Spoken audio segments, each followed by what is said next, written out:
Michael, the NFL statement on Elliott said, in part, they had, quote, substantial and persuasive evidence supporting a finding that Elliott engaged in physical violence against his former girlfriend, Miss Thompson, on multiple occasions. Now, many people are curious why no charges were brought by law enforcement if there was evidence. Is it possible the NFL had access to materials or witnesses that the police did not? Maggie, that is possible, although I think there's a bigger issue at play, and that's the burden. The fact is, in order for law enforcement to charge someone, there has to be probable cause. It's possible that there's some evidence, but not enough for a criminal charge. But the NFL doesn't require that burden. It's really Roger Goodell's call as to whether or not there's enough evidence to find him at fault for a workplace violation, which in this case would be Article 46 of the collective bargaining agreement. So the fact that there's no criminal charge doesn't preclude a finding from Goodell using his own standard, which is probably lower than a criminal standard, that it's appropriate that Elliott be punished. If you're Elliott's lawyers, what is your approach in trying to get the suspension reduced?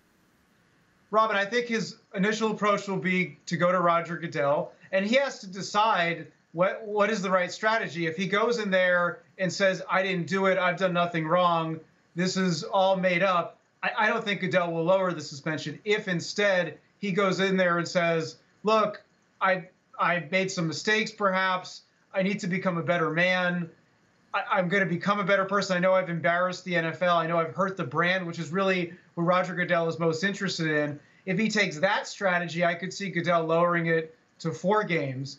But it really depends on how he wants to approach that meeting. If he's defiant, I don't think that's going to help him in terms of getting it lowered. Michael, if Jerry Jones or Zeke Elliott's lawyers wanted to sue the league over the suspension, how strong would their case be?